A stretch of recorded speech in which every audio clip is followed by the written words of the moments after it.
Bonjour et bienvenue dans cette vidéo dans laquelle je vais vous montrer l'outil que j'utilise pour trader sur les marchés. Alors j'utilise cet outil pour trader aussi bien sur les indices que sur le forex, c'est-à-dire les paires de devises, et même on peut faire aussi du trading sur les crypto-monnaies à partir du moment où votre courtier permet de le faire. Une des difficultés de trader chez un courtier, c'est que la valeur du point d'un actif n'est pas toujours la même. N'est pas toujours la même parce qu'il y a des notions de taille de lot, il y a des notions de prix du lot qui fait que c'est un petit peu compliqué de faire son money management. Et c'est pour ça que je me suis développé, on a développé cet outil qui nous permet de gérer nos tailles de position correctement sans avoir à avoir besoin d'une feuille Excel pour calculer ça, parce que c'est un petit peu laborieux de le faire avec une feuille Excel, et puis ça nécessite aussi, ça peut générer des sources d'erreurs qui peuvent faire mal au portefeuille. Pour l'anecdote, une fois j'avais voulu prendre je voulais risquer 100 euros pour prendre un trade sur la paire euro-USD. Et je voulais prendre donc 0,05 lot pour risquer 100 euros par rapport à la position de mon stop. Manque de bol, j'ai tapé 5 au lieu de 0,05 et donc mon risque, au lieu d'être de 100 euros, il était de 10 000 euros. Donc là, je me suis dit, écoute, on va arrêter les bêtises et on va arrêter de faire du trading en tapant sur le clavier. On va se créer un outil qui nous permet de se concentrer uniquement sur le trade, sur le sens du trade vers lequel on pense que les marchés vont aller, et éviter donc des sources d'erreurs qui peuvent coûter le compte, et c'est dommage. Donc là ici je vais vous passer, donc on va passer en revue plusieurs actifs. Donc au niveau du graphique, là je me suis mis avec en bar charts parce que je trouve que c'est la manière la plus simple de représenter le graphique. Après, rien n'empêche d'être en bougie japonaise si on préfère, ou même sur un graphique. Là par exemple je me suis mis en bougie Akanaishi, donc il n'y a aucun souci, on peut utiliser la forme de graphique que l'on a envie. Voilà, donc ici voilà, je suis en bar chart, c'est-à-dire qu'ici on a le cours d'ouverture et on a le cours de clôture. C'est un avantage, c'est qu'on ne se laisse pas avoir par les couleurs. On voit vraiment, c'est vraiment super simple à interpréter. Ouverture, fermeture, ouverture, fermeture. C'est finalement beaucoup plus lisible, je trouve, que les bougies classiques. Et ça donne les mêmes infos. Alors, dans Tornado, on a intégré aussi ici une fenêtre qui nous permet de voir la tendance sur 4 horizons de temps. Donc on peut choisir les horizons de temps qu'on veut. Et ce qui est intéressant, c'est que vous voyez ici, en M5 on est neutre, en M15 on est haussier, en H1 on est neutre, et en H4 on est baissier. Donc là, quand on voit ça sur un horizon H4, on va pas prendre de position parce que là on est haussier, baissier et neutre, donc c'est pas forcément l'idéal. Sur cet actif, on est neutre de partout, donc on n'a pas de prise de décision. Par contre, là, on voit qu'on est baissier sur 3 horizons de temps. Donc en M15, on est neutre, mais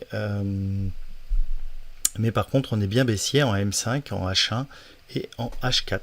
Donc là, ce qui peut être intéressant, c'est de dire, tiens, je vais me mettre sur l'unité M15, et à partir du moment où je vais passer baissier dans l'unité M15, c'est peut-être une belle opportunité de rentrer. Donc là, les marchés sont fermés. Là, donc il m'avertit, il me dit non, les marchés sont fermés. Mais ça peut être intéressant, par exemple, de dire tiens, je vais rentrer à la baisse si je descends, par exemple, en dessous de ce niveau prix là. Petite subtilité, ici j'ai 4 horizons de temps. Je peux faire en sorte d'en avoir 3. Je vais changer ici, par exemple, dans les paramètres. Je vais dire qu'ici je veux mettre le M5. Alors juste pour vous montrer ce que ça fait lorsque lorsqu'on a quatre unités de temps qui sont dans le même sens. Donc là j'ai triché, j'ai dit qu'il y avait 2 fois le même. Mais lorsqu'on a 4 unités de temps qui sont dans le même sens, on a ce qu'on appelle la quinte flèche. Donc on a une 5e flèche qui vient nous indiquer que le marché est clairement dans ce sens-là. Donc là, dans ce cas-là, on va clairement privilégier la vente. Donc là, si je veux prendre un trade à l'achat, je vais cliquer sur Sell pour vendre. Automatiquement, il va me positionner un stop en fonction de l'unité de temps dans laquelle je me trouve. Donc là, je suis en M15. Si je me mettais en H4, il me prendrait un stop un petit peu plus large.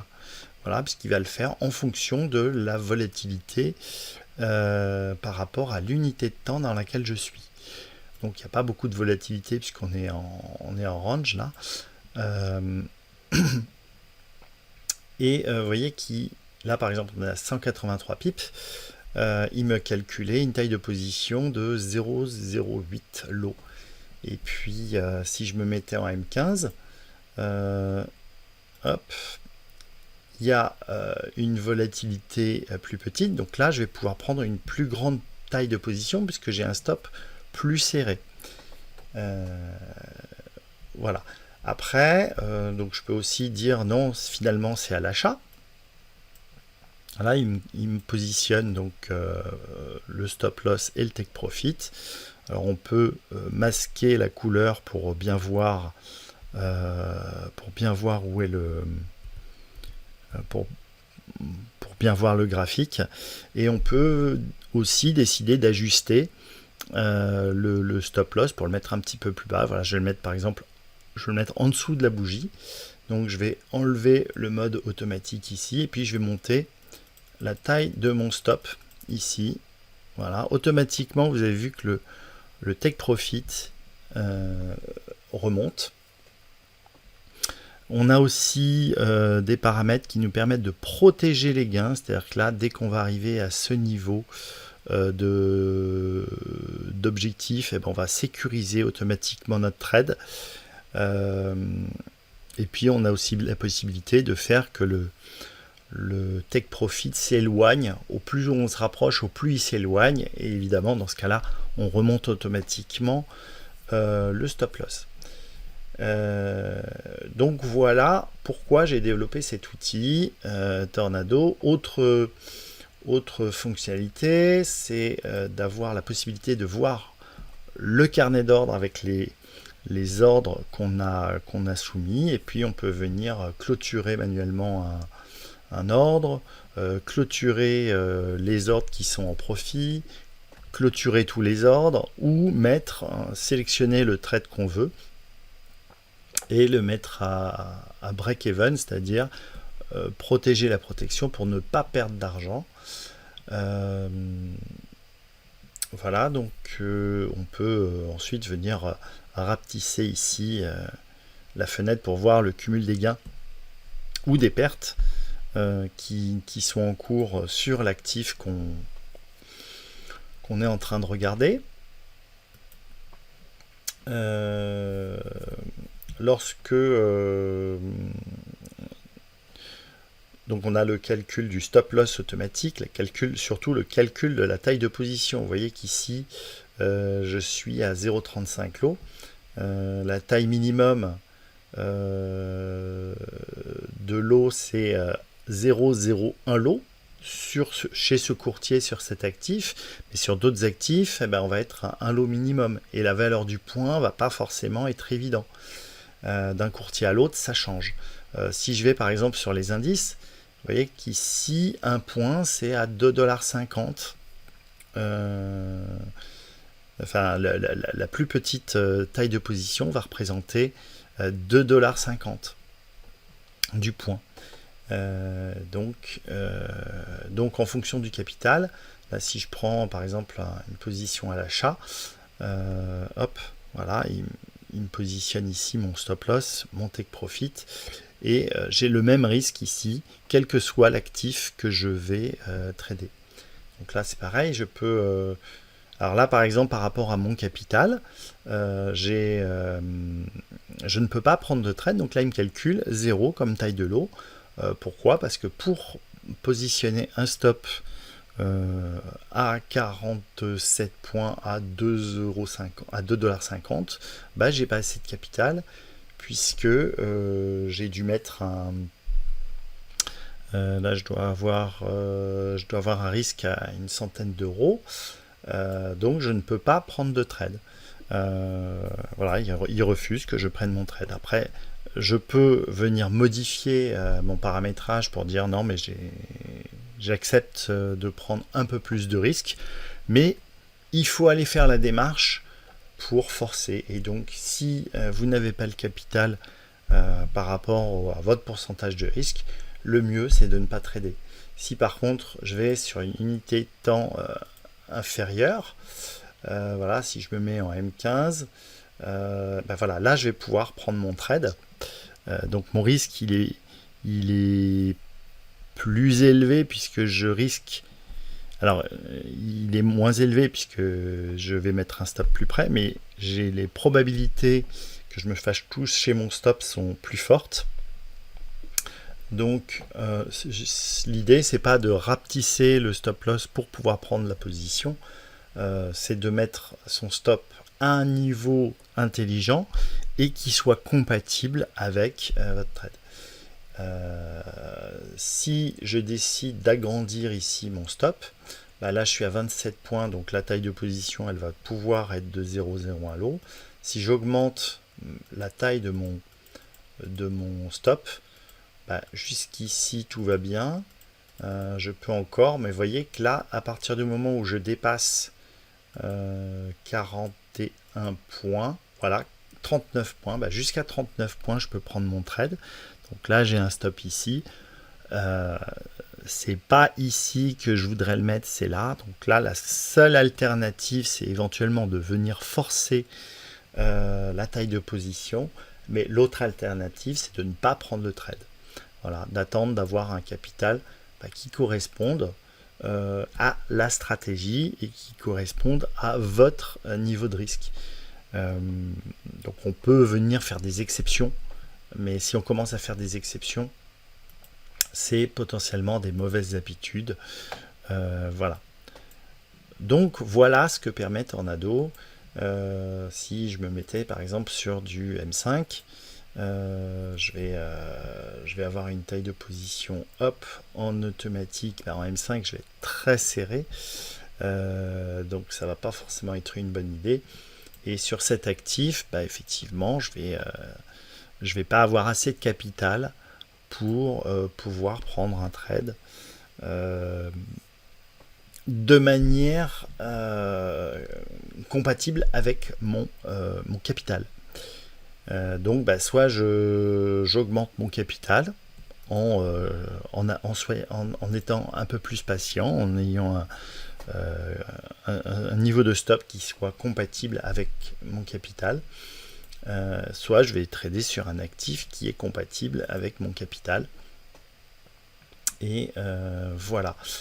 Donc l'autre chose que l'on peut faire, c'est par exemple ici, lorsqu'on veut faire un achat, on peut donc positionner donc un ordre d'achat immédiat, mais on peut aussi positionner un ordre à un prix. Par exemple, j'ai paramétré ici que sur cet actif, bah, je voulais rentrer à 30 centimes.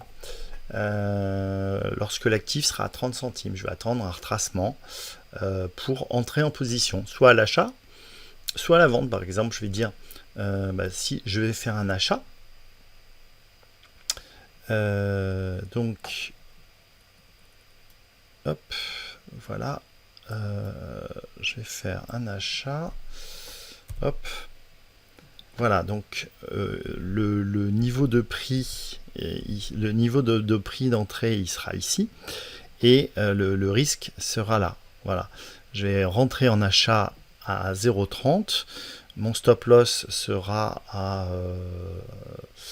0,22 et mon take profit sera à 0,54. Et puis si je veux faire à la vente, Voilà, il va me mettre mon stop loss à 0,38. Il mettra mon prix d'entrée à 0,30. Donc je vais attendre par exemple que ça baisse ici, que ça casse. Et dès que ça casse, on aura le take profit qui sera positionné un peu en dessous.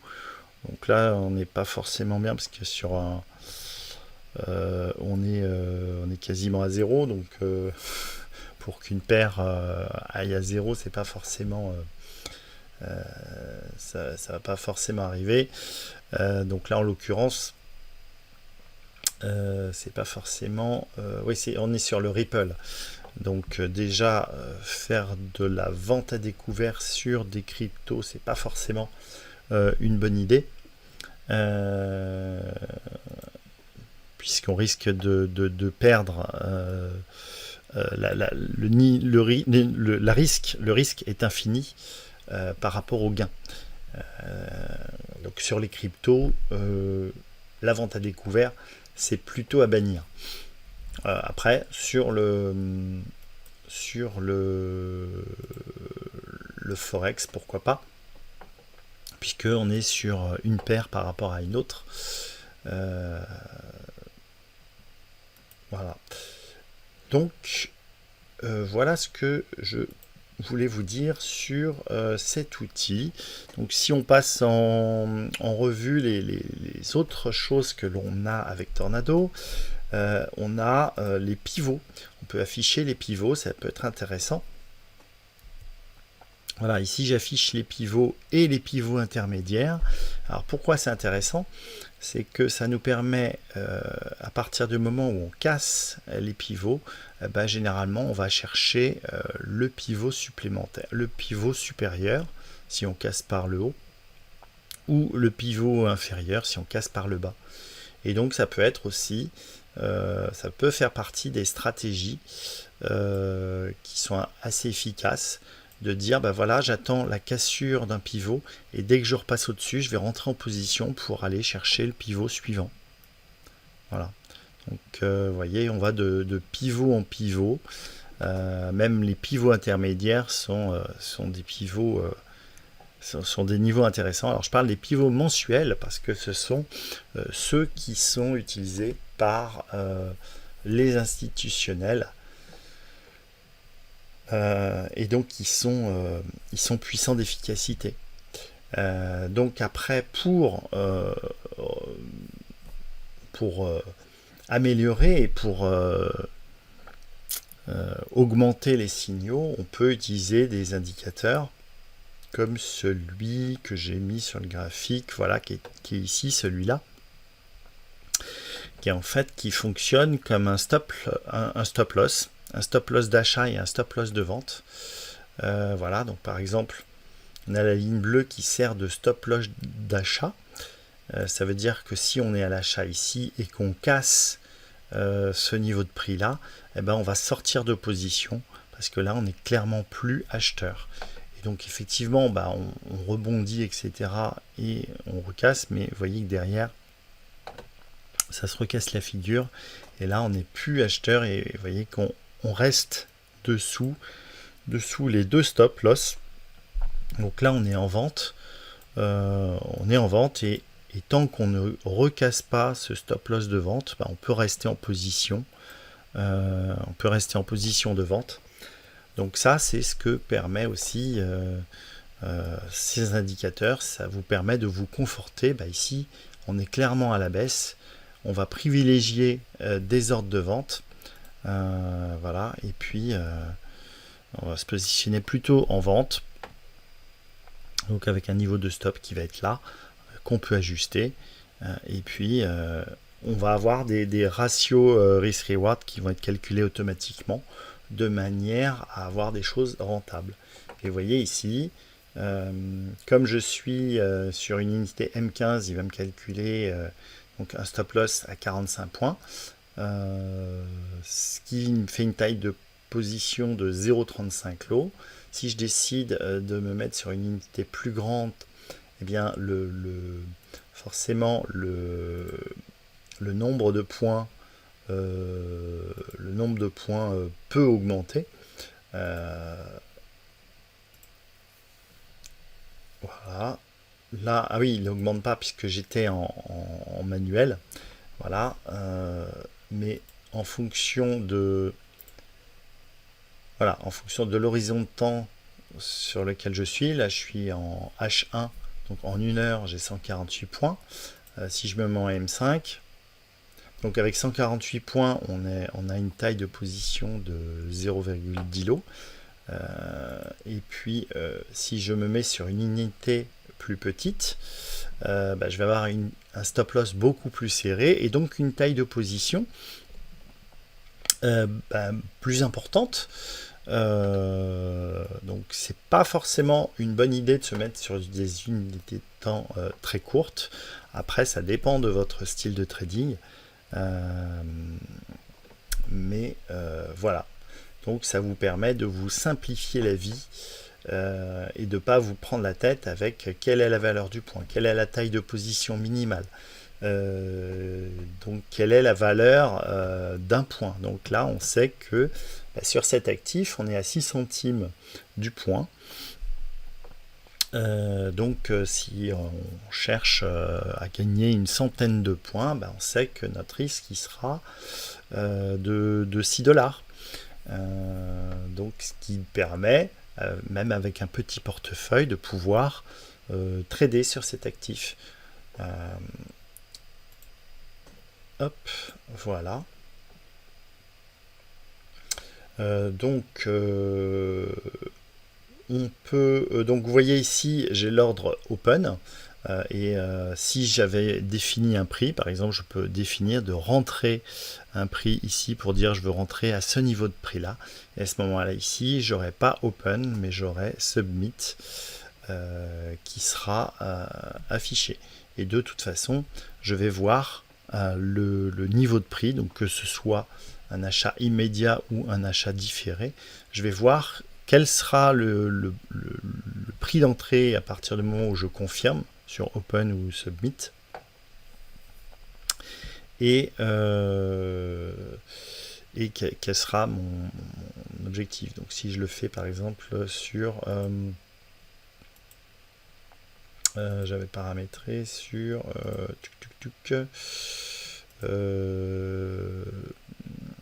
sur lequel je l'ai fait... je crois que c'est sur le XRP que j'avais fait, voilà. Donc là, je vais remettre Tornado. Hop, j'ai dû le fermer. Hop, je vais le remettre. Voilà. Voilà, je le remets et donc où je vais le faire. Voilà, je vais ici. Je vais dire tiens, je veux rentrer à l'achat ou à la vente. Voilà, donc je vais dire oui, et je vais dire par exemple là 0,3. Ok. Automatiquement, vous voyez qu'ici, ici me met submit, ce qui veut dire que là, si je fais buy, vous voyez qu'il m'indique l'endroit où je vais acheter. Je clique ici sur submit. Il m'a calculé ma taille de position, voilà. Et puis, voilà. Là, comme les marchés sont fermés, il se passe absolument rien. Voilà, si il se passait quelque chose, je verrai mon ordre ici, et puis je pourrais gérer mes ordres d'achat et de vente directement depuis ici. Donc on a aussi des informations sur la valeur du point, sur le niveau de risque, sur le reward. Voilà, donc là j'ai dû paramétrer un risque à une cinquantaine de dollars. Donc il calcule aussi le risque en fonction du portefeuille que vous avez, de la devise que vous avez. Donc il fait la conversion. Si vous avez un compte en euros et que la paire de devises est cotée en dollars ou que l'indice est coté en dollars, il va vous faire la conversion. Alors même si en ce moment on est quasiment à la parité, donc c'est pas très C'est pas très dur à calculer. Mais bon, quand l'euro était à 1,25, on était à 25%. Voilà. Si tous les jours il faut que vous calculiez en fonction de la paire de 10, de en quoi est coté l'actif, parce que vous avez des actifs, les indices américains par exemple, vont être cotés en dollars. Donc autant sur les indices européens, ils sont en euros, donc si vous avez un compte en euros, c'est plutôt simple. Mais par contre, vous avez peut-être un compte en dollars et vous voulez trader sur des indices en euros, et à ce moment-là, c'est un peu une usine à gaz. Là, vous n'avez pas de questions à vous poser. Tornado va vous calculer automatiquement la bonne taille de position en fonction de l'actif, de la taille mini, et il vous protège puisqu'il ne prendra pas de position. Ça, c'est très important si vous n'avez pas le capital suffisant pour prendre le trade. Donc, le but, c'est de protéger votre capital avant tout. Et de vous aider en vous indiquant les pivots, en permettant la gestion et de mettre à break-even les ordres dès qu'ils sont en profit. Vous avez des paramétrages qui vont vous permettre de faire de protéger vos trades dès que vous arrivez à un certain niveau d'objectif. Vous allez avoir le fait de positionner un stop loss automatiquement qui va prendre en compte la volatilité, et ça c'est très très puissant. Ça va vous éviter pas mal d'erreurs. Vous avez l'affichage des pivots mensuels. Vous pouvez mettre les pivots hebdomadaires aussi si vous le souhaitez. Voilà, je vous mettrai le lien dans la description si vous souhaitez télécharger gratuitement l'indicateur pivot. Voilà. Et puis, dites-moi ce que vous utilisez, vous, pour trader. Donc ça, c'est un outil qui s'utilise sur MetaTrader. Voilà, parce que sinon, pour trader sur MetaTrader, je sais même plus comment on fait. Mais en gros, on a une petite fenêtre. Il faut taper la taille de position à la main. Et c'est un peu fastidieux. C'est un peu source d'erreur.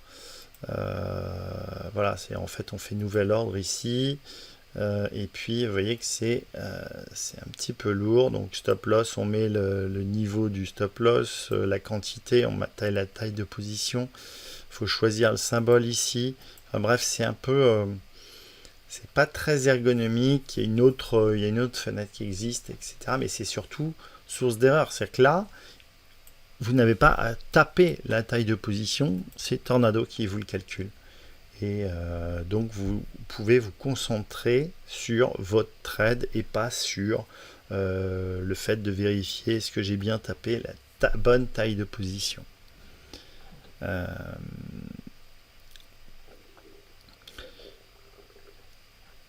Voilà, j'espère que cette vidéo vous a plu et je vous dis à très bientôt pour une prochaine vidéo. Ciao ciao.